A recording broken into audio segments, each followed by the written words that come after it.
కాకపోతే మాకు పెద్ద సాటిస్ఫాక్షన్ ఏంటి అని అంటే, మాకు ఈ పిల్లల్లో ఉన్న స్కిల్స్‌లో ప్రెస్టీజియస్ కేంద్రీయ విద్యాలయ అనేటువంటి ఒక పెద్ద ఇన్‌స్టిట్యూషన్, సెంట్రల్ ఇన్‌స్టిట్యూషన్స్ మేము చదువుకునే రోజుల్లో చాలా పెద్ద వాళ్ళు చదువుకునేటువంటి ఇన్‌స్టిట్యూషన్ అనుకునే దాంట్లో దాదాపు మాకు ఒక 30 మంది పిల్లలు దాంట్లో చదువుకొని బయటికి కూడా వచ్చేసారు.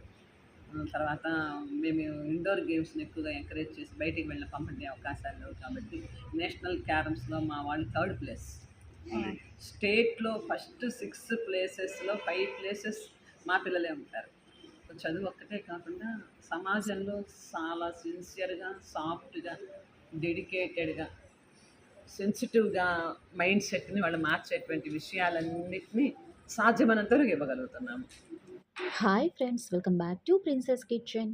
ఈరోజు మన స్పెషల్ వీడియోలో చాలా స్పెషల్ వీడియో మీతో షేర్ చేసుకోబోతున్నాను ఫ్రెండ్స్.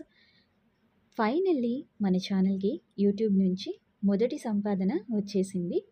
ఆఫ్టర్ లాంగ్ టైం ఈ హ్యాపీనెస్ మనకి రావడం జరిగింది. అది కూడా మీరు మన ఛానల్ని సపోర్ట్ చేయడం వల్లనే. చాలా కష్టపడ్డాను వీడియోస్ తీయడంలో, ఎడిటింగ్ ప్రాసెస్లో, బట్ చాలా తక్కువ వ్యూస్. దానివల్ల కొన్ని రోజులు డిప్రెస్ కూడా అయ్యాను. వీడియోస్ అనేవి చాలా తక్కువ అప్లోడ్ చేయడం కూడా జరిగింది. బట్ ఫైనల్లీ సక్సెస్ అనేది వచ్చేసింది. చాలా అంటే చాలా చిన్న సక్సెస్ అండి. ఏంటంటే సోషల్ మీడియాలో ఎటువంటి సపోర్ట్ లేకుండా ఇంత పెద్ద ప్లాట్ఫామ్ మీద నాకంటూ ఒక నేమ్ రావడం చాలా గర్వం అండ్ చాలా గొప్పగా ఉంది. సో ఈ చిన్నపాటి సక్సెస్ని అండ్ చాలా పెద్ద హ్యాపీనెస్ అంతా నేను బొమ్మరిల్లు బాలుర లోగిరి పీపుల్స్తో షేర్ చేసుకున్నాను. వారికి అవసరమైన యూనిఫామ్స్కి ఆ అమౌంట్ అంతా కూడా ఇవ్వడం జరిగింది. పిల్లలతో స్పెండ్ చేసిన టైం అంతా కూడా ఒక మంచి మెమొరీ, ఏదో తెలియని స్పెషల్ హ్యాపీనెస్, పీస్ఫుల్గా చాలా మంచిగా అనిపించింది.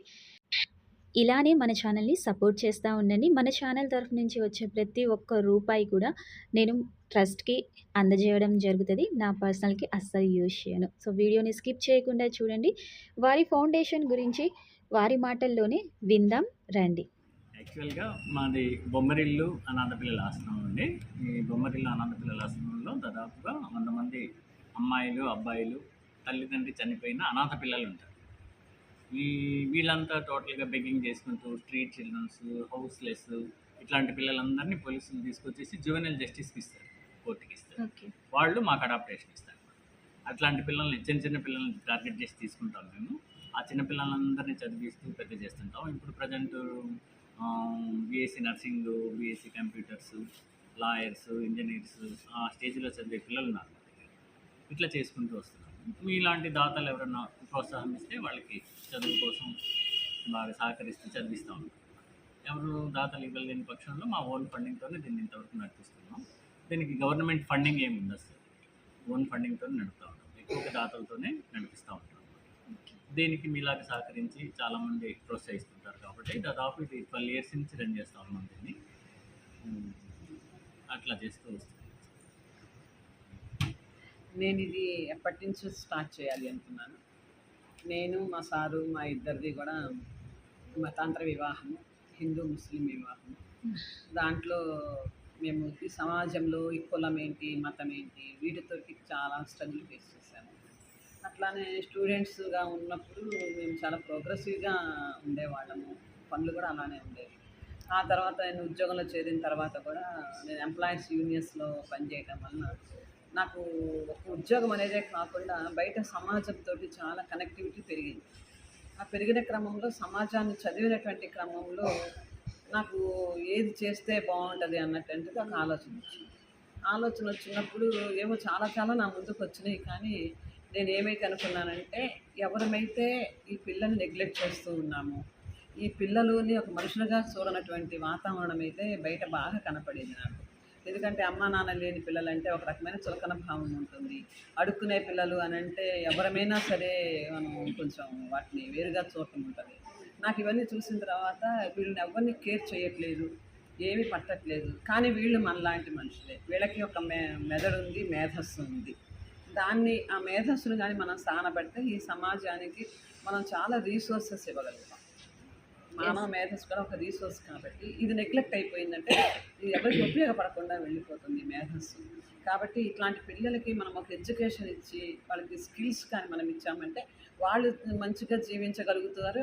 అంటే ఒక బ్రేక్ అవుతుంది. ఒక బెగ్గింగ్ చేసుకునేవాడు మళ్ళీ వాడి నెక్స్ట్ జనరేషన్ బెగ్గింగ్కి వెళ్ళదు. వాడు చదువుకుంటాడు, జీవితంలో సెటిల్ అవుతాడు. ఆ చదువుతోటి ఒక మంచి సెటిల్మెంట్ తోటి మంచి సిటిజన్గా కానీ ఉన్నాడు అని అంటే ఈ సమాజాల్లో మనం ఏదో కొంచెం మార్పు తీసుకొచ్చిన వాళ్ళం అవుతాము అనేది నాకు ఆలోచన వచ్చింది. సరే, ఇక ఉద్యోగాలు, కుటుంబము, బాధ్యతలు, సంపాదనలు, ఆస్తులు కూడబెట్టుకోవటాలు వీటిలోనే మేము కూడా గడిపాము. కానీ నాకు ఎప్పటికీ అది తడుతూ ఉండేది, చెయ్యాలి, ఏదో ఒకటి చెయ్యాలి అనేది. ఆ సందర్భంలో నేను రిటైర్మెంట్ తర్వాత ఖాళీగా ఎందుకున్నారు.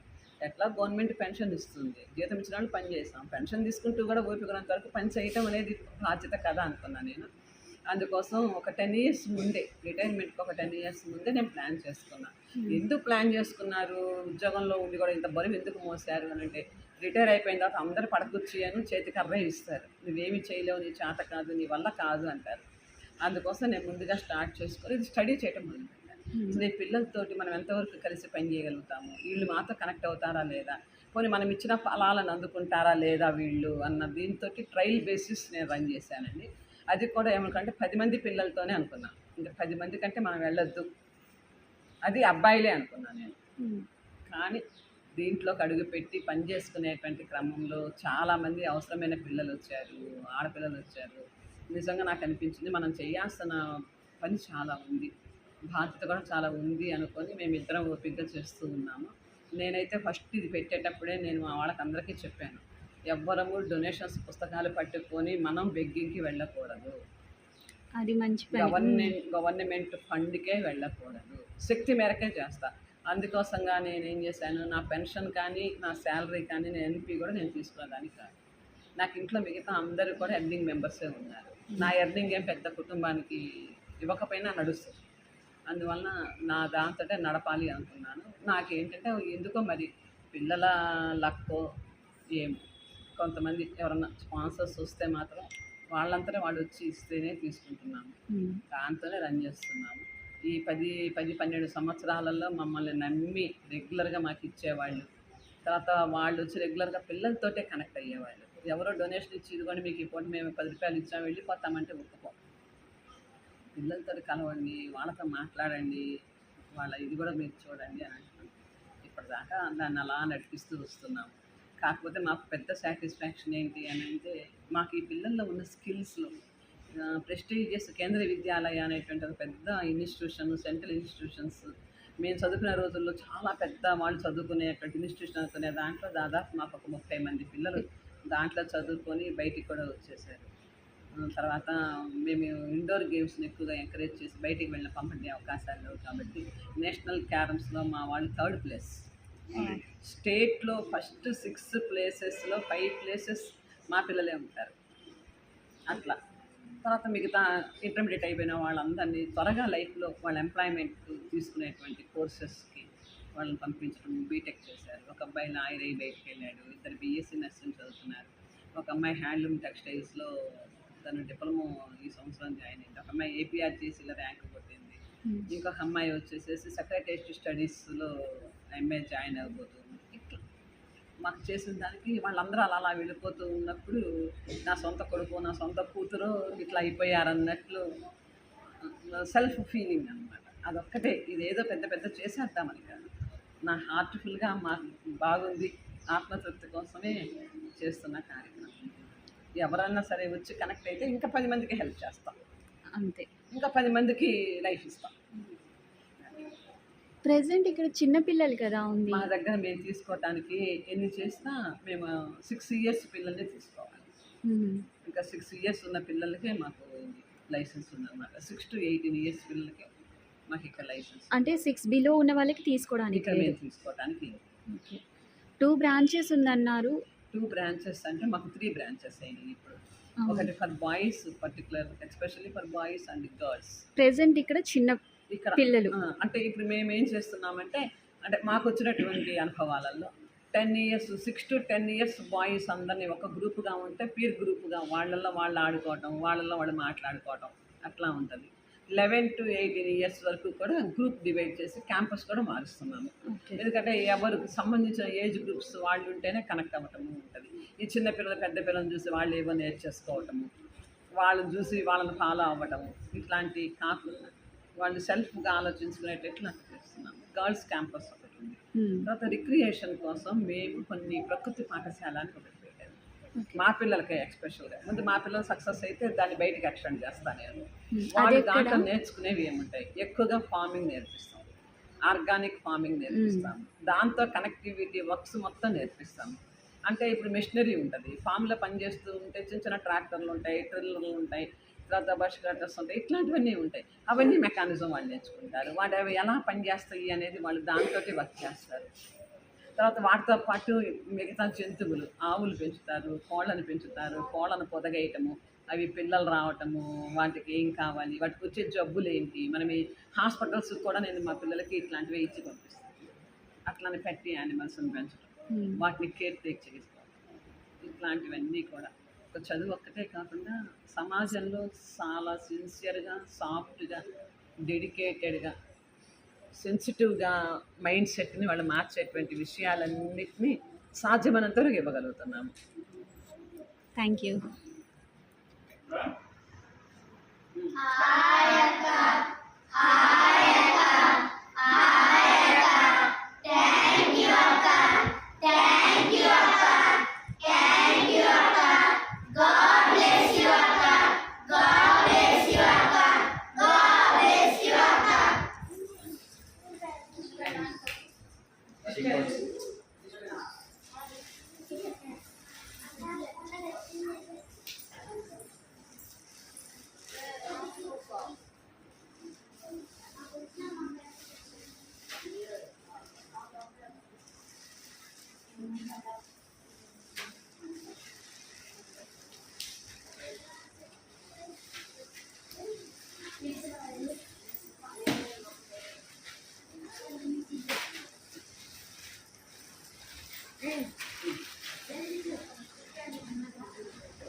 ఏంటి ఏంటి ఏం బ్యాచ్?